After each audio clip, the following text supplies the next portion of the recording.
Internet, Eric here. It's Slashback Saturday again. I haven't done one of these in a while. I've just been so busy with work and family life, 2 podcasts, all that crap. Um, but I haven't done one of these in a while. If you don't know what Slashback Saturday is, the Horror Man, a good buddy of mine, one of the Super Slash brothers, I've mentioned him many times. I've done quite a few of these Slashback Saturdays. Um, every week on his channel, I'll put a link in the description. He has a specific theme for a slasher movie, and if you want to participate, you find it has to be a slasher movie. You find a slasher movie that fits into said theme and discuss it. And it's like I said, it's been a while since I've done one of these, and this week's I had to participate because I thought it would be a lot of fun. Um, this week's category is cheesy, sleazy slashers. Say that 5 times fast. Basically, it's got to be cheesy, whether it's the dialogue or the acting or what have you, plus sleazy, which means an overabundance of like unnecessary nudity and sex or what have you. Throw them all together, and then you got a 90-minute movie. I talked to him on Instagram because I'd recently gotten like a 4 pack of horror movies. I'd never seen this one specific movie before, and I'm not going to say what it is in case I want to use it for a follow up or a different category. But he said that one was open for interpretation. So I'm like, it might not fit, especially since I've never seen it before. And as much as I wanted to see it, I didn't want to waste my time using it as a possible uh, induction, I guess, or what have you, and it being wrong. So I recently found out about Tubi, this streaming app, and it's fantastic. And they've got a category for like cult classics, and I knew this one would fit 100%. I've never seen it before, but so hopefully it's downpouring now. So hopefully that doesn't pick up. Anyways, I knew for a fact this one would just based on the cover alone.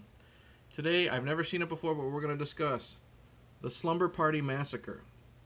Now, if you're new to my channel, welcome. I discuss plot spoilers, specific scenes, what have you.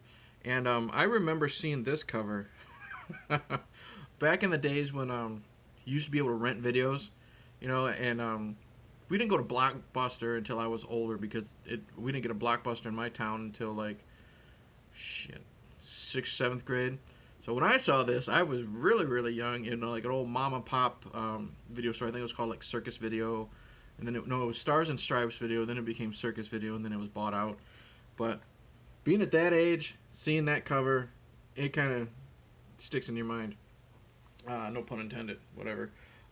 Anyways, basic plot to the Slumber Party Massacre is a group of high school girls have a slumber party. There's there's a madman on the loose with a power drill killing people. That's it. Wow. I'll tell you this. I watched this movie with my wife, and we had a blast. We had a blast with how this came out in '82. Okay, we had a blast with how fucking cheesy it is, and it really is. Just with the dialogue. First of all, we'll get to the characters. They're a bunch of actresses in their late 20s trying to play 18-year-olds. That's a cheesy thing to begin with. But overall, if they're not memorable, they're likable. You don't hate any performances. I don't know any of the actresses' names, so I'm not going to get into it. You don't hate any of these characters. Some of them are fun. Some of them are goofy. Some of them are just straight laced. Some of them are just there to be victims. But you don't hate any of them, so I had a lot of fun. I liked a lot of them. The male characters, they're typical horn dogs, dorks. Me and my wife were having fun because that's what this is. This is definitely a movie you want to watch with friends, so you can kind of like poke fun at it. Like one of the male characters looked like Patrick Duffy. We said so. That's how we were describing the people. We said one character looked like Patrick Duffy, so that's what we called him. The main girl we thought looked like she was built like a linebacker, so we called her linebacker. But it's a lot of fun. The girl, like I said, the girls are fine. The guys are just horn dogs, but they're not annoying. And then we get to the killer. I liked how the killer was in this. It was unique, seeing that big ass fucking power drill that he liked to use. But I liked it how he was the silent killer until the end, and he did his usual hiding in the shadows thing, like you would see from like Michael Myers or what have you. But it was also switched up because sometimes he wouldn't do that. He would just run at you. Like there's a scene where he's chasing a girl. I think it's okay, girl or guy, and they're on the porch, and he's running from the backyard through the grass to get to him on the porch. He's not trying to hide at all. He's out in the open. So I thought that was pretty cool because, to my knowledge, a lot of these slasher guys, they're hiding in the shadows, and it was cool that by the end of the movie, he just didn't give a fuck at all. Gore is fun when we see it. Lots of times these are stabbings. Like usually he's using a power drill, and usually he gets them off screen, and we find their bodies later with like a hole drilled through their head, and that was okay. But when we do see the gore, it's good. It's really cool. There is one character, I think it's Patrick Duffy, who gets it from behind, like, and you see the drill come out of his shoulder, and that was a really cool effect. It's obviously super low budget, so that's probably why a lot of the kills were off screen. Like even one of the girls gets stabbed, and you don't really see it that much. You see the close up, the knife going towards her body, and then it's a close up shot of her screaming. So, but when you do see the kills, like actually see them on screen, it is cool. We do have a cool neck slit effect because of a swinging power drill. That's decent and quick.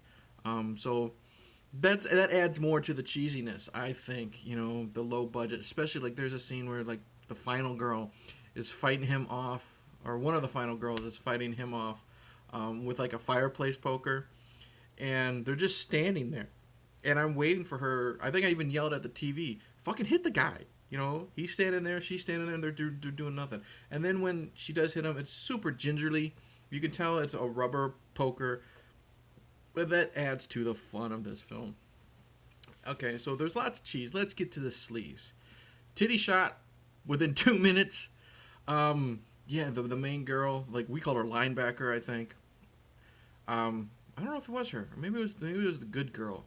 I don't know. Anyways, 2 minutes in, we get her getting dressed. You see her topless, like I said, within 2 minutes. Later, we have numerous shots of them playing basketball at school. Close-up shots on their butts, and then the coup de grace was we do see a nude scene later when you get the perverts, the boys staring outside the window watching the girls change in front of each other. In 1982 you see pretty much everything. I think the only one of them you don't see any nudity from, but the others make up for it, that's for sure. But the major sleaziness here is, I don't know who the director is. I don't know if it's male or female. I don't have the information up, and I'm not going to because my iPad sucks. I just have the... Hold on. I just have the poster. Yeah, this doesn't say. It's just the art. Anyways, the shower scene after they're playing basketball, you got the girl walking in. I think she's got a towel on. And the first thing you hear one of them say is, "Ooh, I think your tits got bigger." And then she drops the towel, of course. You see this close-up shot of her butt. And then you got this long, drawn-out scene of them just washing themselves, talking in high school. And there's this one perfect, like, sleazy moment. We're watching the girl from behind, lather herself up. And then literally the camera just pans, like, we see, like, from her shoulders down to, like, the small of her back. Okay? You don't see any boobs or anything. But literally the camera pans down, stays on her naked ass for a good 15 seconds, goes back up. Unnecessary, but it's definitely sleazy because of that. I think this might have been, was this directed by a woman? I don't know. I'm sure Joe Horrorman knows. He can correct me. Anyways, it fit because it's definite 80s. It's one of those what the fuck moments. Definitely for 80s horn dogs. Yeah. I had a lot of fun. My problems with this, though, they're nitpicky because I'm not expecting much from this type of movies. You couldn't tell how old these people really were because they're supposed to be over 18. I think the main girl even tells her parents, "Oh, I'm 18. You guys are going away for the weekend. Everything will be fine." They look like they're late 20s to early 30s. So it was kind of hard to make that believable. Get some actresses that are close to that age. The good girl, the one that didn't go to the the slumber party because she heard the girls talking shit about her. She's babysitting, I think, her younger sister, and I think she's supposed to be like maybe 15 or 16, and she looks like she's probably at least 21. And this adds to the sleaziness because there's a scene where the younger sister's reading like a Playgirl with Sylvester Stallone, and there is a funny joke where she says she's studying biology. I thought that was funny, but to add to the sleaziness, there's this talk with the younger sister and we'll call her the good girl, and they got the younger sister like licking one of those oversized lollipops, and I'm just like, Jesus Christ, that's like total like perverted like 1970s like porno stuff. Um, but it was funny, as stupid as it was. But that was kind of distracting. Just I couldn't tell how fucking old these people really were because they're supposed to be 18 and they looked like they were like 29, 30. Patrick Duffy looked like he was fucking 40. There was another blonde dude who looked like I think he was a linebacker. His girlfriend. No, he was a different person. Anyway, there's a blonde dude who looks like he's pushing 50.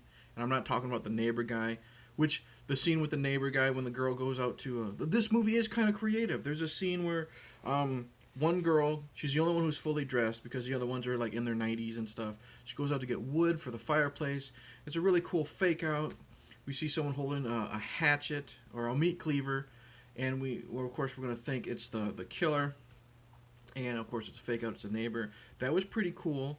There's some comedy in this that really made me laugh out loud. There's a scene where one of the girls is killed, and then good girl and younger sister are now in the house. They live across the street or something like that.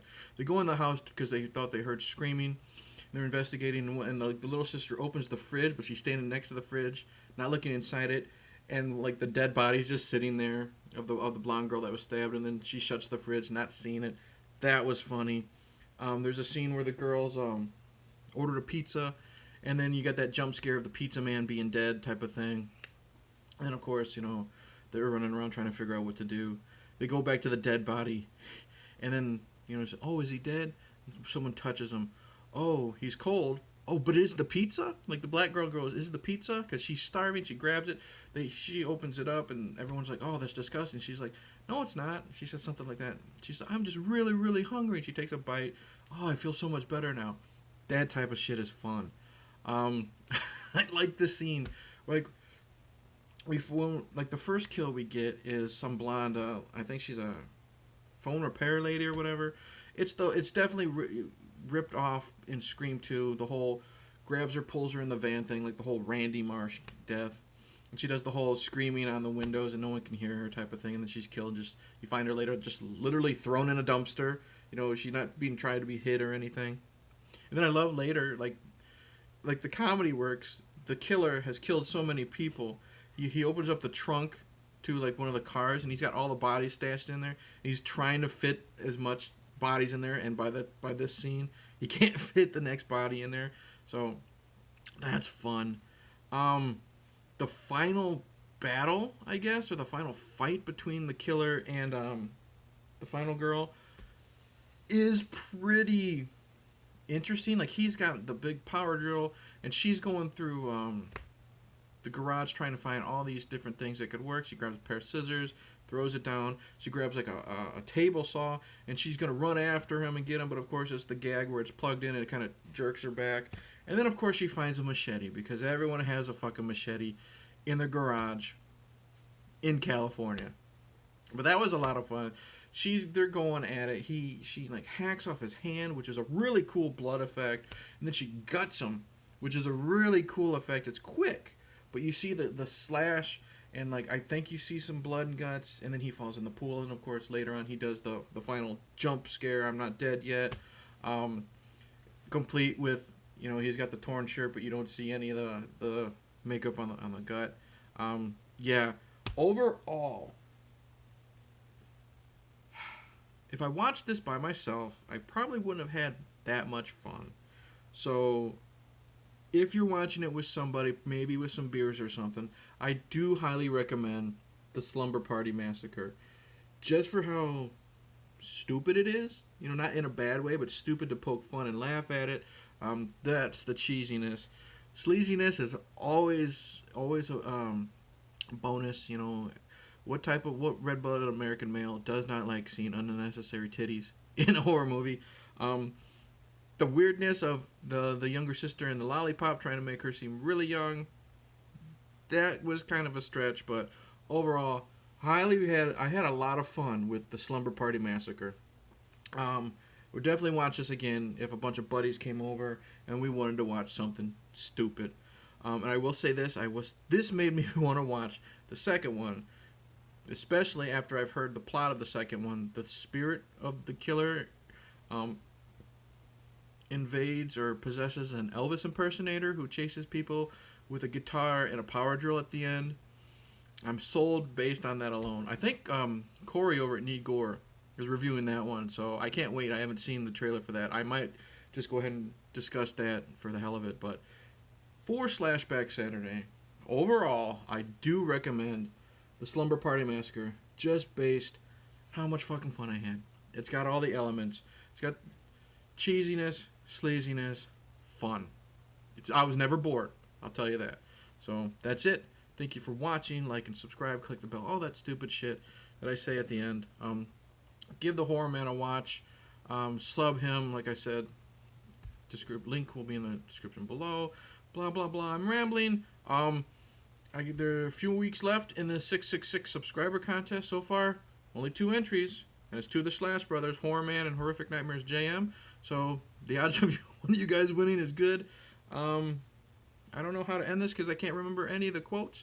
So I'm just going to say cheers and happy Slashback Saturday. Oh, and Joe, I already have my theme, or my choice for next week picked. And I'll probably film it soon because I don't want to forget. So cheers, buddy.